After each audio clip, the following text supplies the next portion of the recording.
بین الاقوامی امور کے ماہرین آج بھی پریشان ہیں اور جاننے کی کوشش میں مصروف عمل ہیں کہ اسرائیل غزہ میں کرنا کیا چاہتا ہے۔ اسرائیل کی اینڈ گیم کیا ہوگی؟ کیا جینوسائیڈ اور ایتھنک کلینزنگ کے ذریعے اسرائیل مکمل آبادی کو غزہ سے باہر دھکیلنا چاہتا ہے؟ CIA کے سابق انٹیلیجنس اینالسٹ لیری جانسن کے مطابق اسرائیل سمندر کے اندر چھپے ہوئے گیس کے ذخائر تک رسائی چاہتا ہے اور اس بات کو یقینی بنانا چاہتا ہے کہ فلسطینیوں کو راستے سے ہٹا کر اسرائیل سے دور مصر میں دھکیل دیا جائے۔ مغربی جریدے پلانٹ کرٹیکل کی رپورٹ کے مطابق دنیا کے تمام ممالک کو غزہ کی گیس چاہیے۔ غزہ کے ساحل کے قریب قدرتی گیس کے $500 ٹریلین یعنی $500 بلین کے ذخائر موجود ہیں۔ صرف ایک گیس فیلڈ جسے لیویتھن کہا جاتا ہے، اس میں 22 ٹریلین کیوبک فٹ گیس کے ذخائر موجود ہیں۔ گیس کے ذخائر کو اسرائیل اگلی 4 دہائیوں تک استعمال کر سکتا ہے۔ اسرائیل اپنی توانائی کی ضرورت کے لیے دوسرے ممالک پر انحصار کرتا ہے، لیکن گزشتہ 30 سال سے اسرائیل قدرتی گیس کے اس خزانے پر نظریں جمائے بیٹھا ہے۔ اسرائیل قدرتی گیس کے ذخائر کو سونے کی کان کے طور پر تصور کرتا ہے۔ یہی وجہ ہے کہ اسرائیل فلسطینی زمین پر مکمل قبضے کی کوشش میں مصروف ہے۔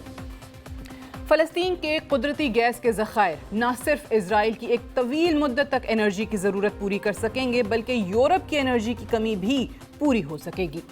2 سال قبل روس یوکرین کی جنگ کے آغاز کے ساتھ مغربی ممالک بالخصوص امریکہ کی خواہش تھی کہ یورپ اپنی انرجی کی ضرورت کے لیے روس پر انحصار کم کرے۔ فلسطین کی حدود میں موجود انرجی کے ذخائر یورپ کی انرجی کی ضروریات پوری کرنے میں نمایاں کردار ادا کر سکتے ہیں۔ ایک طرف غزہ پر بمباری کا سلسلہ جاری تھا تو دوسری طرف بزنس ایز یوزول تھا۔ گزشتہ ماہ 30 اکتوبر کو اسرائیلی حکومت کی طرف سے 6 مغربی کمپنیوں کو گیس کے ذخائر نکالنے کے لیے 12 لائسنسز کا اجرا کیا گیا۔ گزشتہ دہائیوں میں میڈیٹرینین کوسٹ میں دریافت ہونے والے ذخائر کو نکالنے کا کام شروع کیا جائے گا، جس کی مدد سے اسرائیل کی انرجی کی ضروریات بھی پوری ہوں گی اور ساتھ ساتھ یورپ کو بھی گیس فراہم کی جا سکے گی۔ جیو پولیٹیکل تجزیہ کار ڈاکٹر ایلینا مارٹینز کا کہنا ہے کہ غزہ کے انرجی ذخائر سے ترقی اور خوشحالی ممکن ہو سکتی ہے، مگر یہی ذخائر ایک بڑے تنازع کی وجہ بھی بن سکتے ہیں۔ جبکہ توانائی کے ماہر پروفیسر احمد خالد کا کہنا ہے کہ غزہ کا تیل اور گیس علاقائی اتحادوں اور دشمنیوں کو نئی شکل دے سکتا ہے۔ اسرائیل کے لیے یہ سب کچھ کرنا اتنا آسان نہیں ہے۔ سفارتی پریشر میں آئے روز اضافہ ہو رہا ہے۔